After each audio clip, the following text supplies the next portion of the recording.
Assalamualaikum warahmatullahi wabarakatuh. Salam olahraga. Perkenalkan, nama saya Tria Rizky Ruanda Baruginting dari kelas PJKRC 2018. Saya mahasiswa dari Fakultas Ilmu Keolahragaan Universitas Negeri Medan.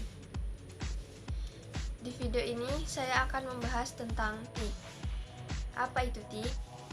TIK adalah singkatan dari Teknologi Informasi dan Komunikasi, atau dalam bahasa Inggris, yaitu Information and Communication Technology, atau disingkat dengan ICT. Lalu, apa sih pengertian dari teknologi informasi dan komunikasi tersebut? Menurut KBBI, atau Kamus Besar Bahasa Indonesia, teknologi memiliki dua pengertian, yaitu teknologi adalah metode ilmiah untuk mencapai suatu tujuan praktis atau ilmu pengetahuan terapan. Teknologi juga dapat diartikan sebagai keseluruhan sarana untuk menyediakan barang-barang yang diperlukan bagi kelangsungan atau kenyamanan hidup manusia. Lalu pengertian informasi. Informasi adalah penerangan, pemberitahuan, kabar atau berita tentang sesuatu. Dan yang terakhir, menurut KBBI, pengertian informasi adalah pengiriman dan penerimaan pesan atau berita antara dua orang atau lebih, sehingga pesan yang dimaksud dapat dipahami. Mengutip dari UNESCO Institute for Statistics, TIK adalah perangkat teknologi dan sumber daya yang beragam, yang digunakan untuk mengirimkan, menyimpan, membuat, berbagi, dan bertukar informasi. Lalu, apa saja yang termasuk di dalam teknologi informasi dan komunikasi tersebut? Contohnya yaitu komputer, lalu internet, seperti situs web, blog, email, Gmail, teknologi penyiaran langsung seperti televisi dan radio, teknologi penyiaran yang direkam terlebih dahulu seperti podcast, lalu telepon seperti telepon seluler dan konferensi video, contohnya seperti Zoom, Webex, Google Meet, dan lain-lain. Nah, sekarang kita bahas tentang kegunaan TIK dalam dunia pendidikan.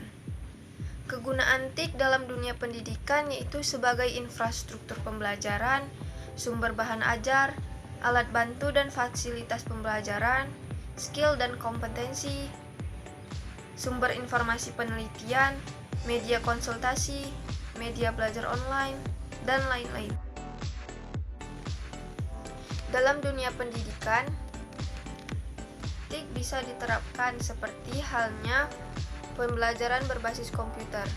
Contohnya yaitu penerapan sistem ujian nasional tahun 2016 yang berbasis komputer atau dikenal sebagai CBT.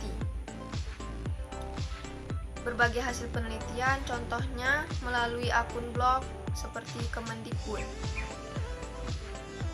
perpustakaan online, diskusi online, dan e-learning. Contohnya seperti Brandly.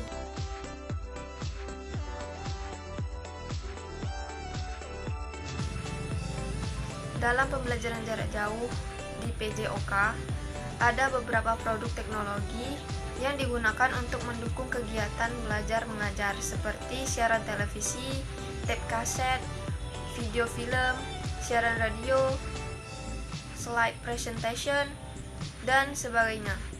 Dengan bantuan teknologi informasi dan komunikasi tersebut, para pembelajar mendapat bantuan berupa informasi pelengkap bagi materi pembelajaran mereka. Dengan adanya TIK, demonstrasi gerakan olahraga yang diajarkan dapat melalui video-video atau dengan CD-CD pembelajaran yang telah dirancang sedemikian rupa. Dalam pengayaan materi pembelajaran penjas dapat memanfaatkan teknologi informasi yang dibutuhkan dalam pembelajaran. Namun, yang perlu diingat, guru harus menyiapkan situs-situs yang harus dikunjungi oleh peserta didik terlebih dahulu. Untuk evaluasi, terutama yang berkaitan dengan keterampilan gerak, dapat menggunakan video yang telah diisi rekaman gerakan visual siswa yang dapat dikirim atau diposting ke internet untuk mendapat penilaian dan feedback dari tutor. Contoh pemanfaatan teknologi informasi pada proses belajar mengajar, yaitu seperti yang kita tahu sudah 1 tahun berjalan kita melakukan pembelajaran jarak jauh yang diakibatkan oleh pandemi COVID-19. Pembelajaran jarak jauh sangat berkaitan dengan pemanfaatan TIK dalam proses pembelajarannya, sebab jarak yang memisahkan antara guru dan siswa sangat memerlukan TIK sebagai alat pertukaran informasi dan komunikasi. Dengan perkembangan TIK sekarang yang sudah sangat maju, jarak bukan lagi penghalang untuk belajar. Sekian pembahasan tentang teknologi informasi dan komunikasi dari saya. Apabila dalam pembahasan tersebut terdapat kesalahan, saya mohon maaf. Saya Tria Rizky Irwanda Baruginting mengucapkan sekian dan terima kasih. Assalamualaikum warahmatullahi wabarakatuh.